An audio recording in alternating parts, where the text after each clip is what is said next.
Assalamualaikum warahmatullahi wabarakatuh. Innal hamdalillah nahmaduhu wa nasta'inuhu wa nastaghfiruh wa na'udzu bihi min shururi anfusina wa sayyiati a'malina. May yahdihillahu fala mudilla lahu wa may yudlil fala hadiya lahu. Wassalatu wassalamu ala Rasulillah Muhammad ibn Abdullah wa ala alihi wa sahbihi wa mawala wa ba'd. Para pemirsa sekalian, selamat jumpa kembali dengan kami di channel ini.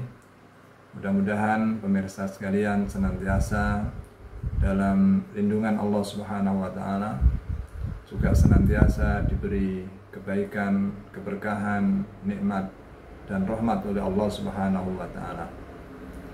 Pemirsa sekalian, pada kesempatan ini kami ingin berbagi keterangan atau ilmu seputar masalah perbandingan antara amalan atau manasik haji dengan umroh.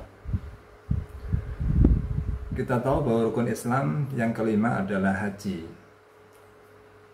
Namun bersama dengan haji sering juga disebut kata umroh.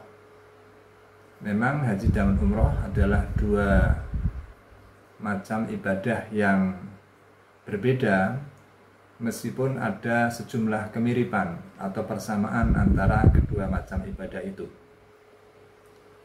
Umroh biasanya sering disebut sebagai haji kecil karena bentuknya yang relatif lebih sederhana daripada haji yang sesungguhnya atau haji besar. Para pemirsa sekalian, sekarang kita mencoba untuk menggambarkan bagaimana seandainya seseorang itu melaksanakan umroh. Kita ambil umroh terlebih dahulu karena ini adalah yang paling sederhana.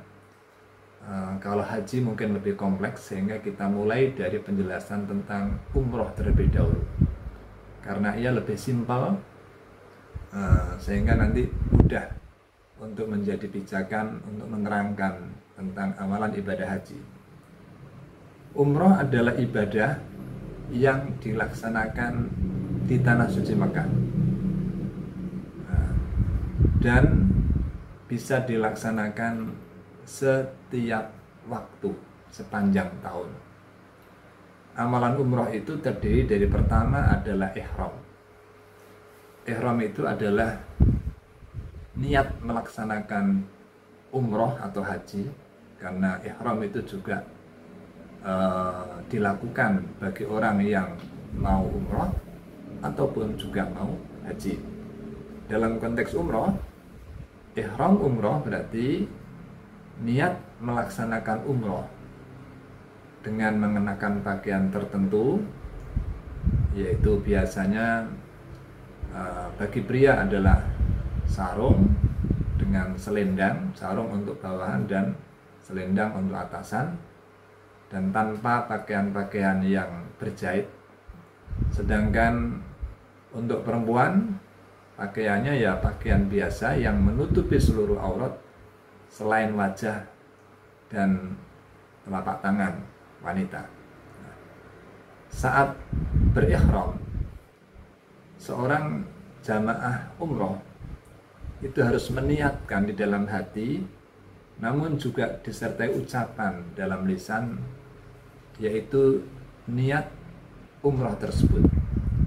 Misalnya, kalau ihram ini dalam rangka melaksanakan umroh, maka diucapkan dengan lisannya, labbaika umratan.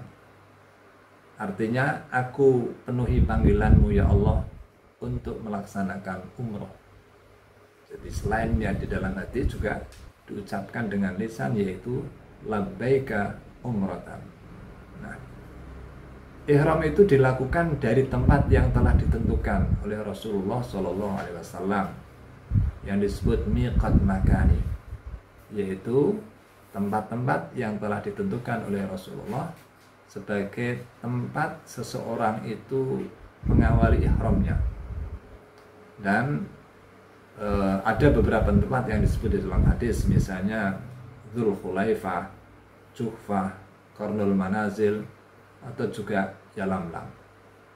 bagi jamaah haji Indonesia yang berasal dari daerah tenggara atau mungkin selatan Ka'bah Masjidil Haram, itu mikotnya adalah di Yalamlam. Ya.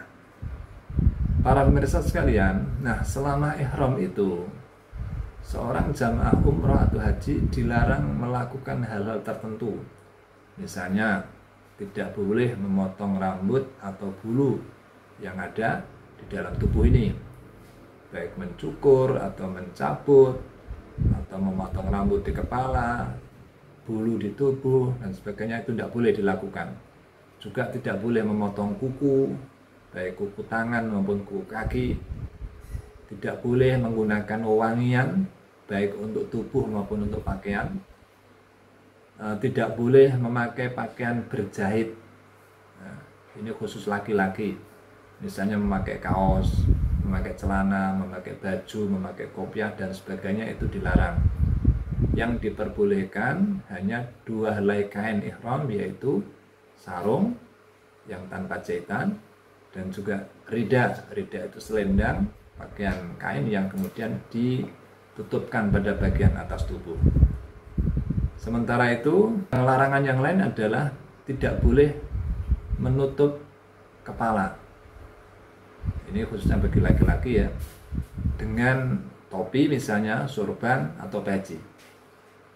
Namun kalau kita berteduh di bawah suatu naungan yang tidak menempel pada kepala kita, tidak apa-apa. Misalnya memakai payung, tidak apa-apa. Berteduh di bawah kendaraan boleh. Nah, juga kaum wanita tidak boleh menutup wajahnya. Nah, jadi wajah harus terbuka, meskipun kalau bertemu dengan orang yang bukan mahramnya, itu disunatkan untuk menundukkan pakaiannya sehingga tidak terlihat secara jelas wajahnya, tapi tidak menutupi wajahnya. Sehingga bagi perempuan yang sedang umroh atau haji dilarang memakai cadar atau niqab yang menutupi wajah itu. Nah, itu tidak boleh. Juga tidak boleh pakai sarung tangan yang menutupi telapak tangannya. Kemudian larangan yang lain, berburu binatang darat, juga menikah atau dinikahkan, itu juga dilarang. Melakukan hubungan suami istri juga dilarang, termasuk hal-hal yang mengarah ke itu. Ini semuanya larangan-larangan yang tidak boleh dilakukan oleh orang yang sedang berihram, baik untuk umroh maupun untuk haji. Pelanggaran terhadap larangan itu yang disengaja bisa berakibat sanksi fidyah, yaitu denda. Dan dendanya tergantung pelanggarannya. Bisa dengan menyembelih kambing, bisa dendanya itu berupa puasa, bisa juga memberi makan kepada fakir miskin. Semuanya itu tergantung kepada bentuk pelanggarannya. Nah, ini adalah rukun pertama, yaitu ihram, yang dilakukan pada atau di miqat sesuai dengan daerah asal kita masuk tanah suci Makkah. Kemudian rukun yang kedua dari ibadah umrah adalah tawaf. Tawaf itu adalah amalan mengelilingi Ka'bah sebanyak 7 kali dengan arah putaran yang berlawanan dengan arah jarum jam. Kalau jarum jam itu adalah ke kanan ya. Tapi kalau tawaf ini kita berputar ke kiri dengan memposisikan Ka'bah di sebelah kiri badan kita. Dan itu kita mengelilingi Ka'bah sebanyak 7 kali putaran. 7 kali putaran. Diawali startnya adalah dari arah Hajar Aswad yang berada di samping pintu Ka'bah itu dimulai dari arah Hajar Aswad, terus berputar sampai 7 kali dan berakhir di titik yang sama di arah Hajar Aswad juga. Itu adalah rukun yang kedua. Dan satu hal yang perlu dicatat, bahwa tawaf itu mensyaratkan jamaah untuk dalam kondisi suci dari hadas dan juga najis. Sama seperti kita sholat, mengharuskan kita suci dari hadas maupun dari najis. Kemudian rukun yang ketiga setelah tawaf dalam umroh itu adalah melakukan sa'i. Sa'i itu adalah berjalan cepat antara Bukit Sofa dan Bukit Marwah. Posisi dua bukit ini adalah di sebelah timur Ka'bah. Dulu dua bukit ini berada di luar masjid.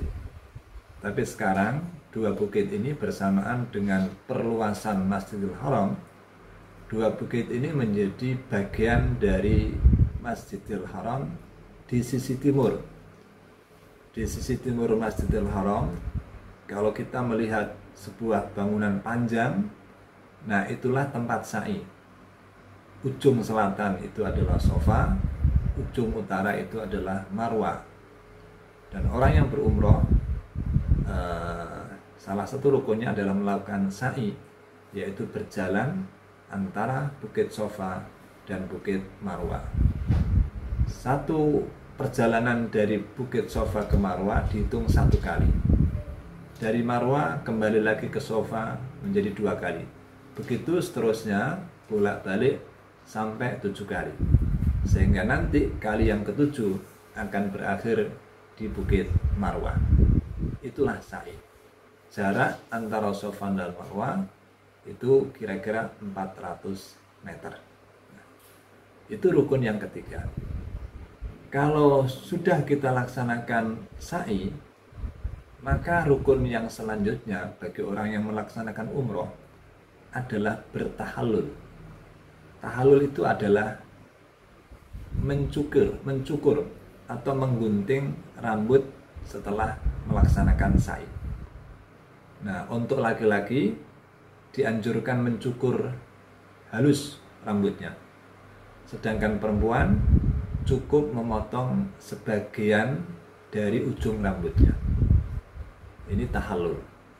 Dengan tahallul berarti sudah berakhir umroh kita. Termasuk juga larangan-larangan ihram sudah berakhir.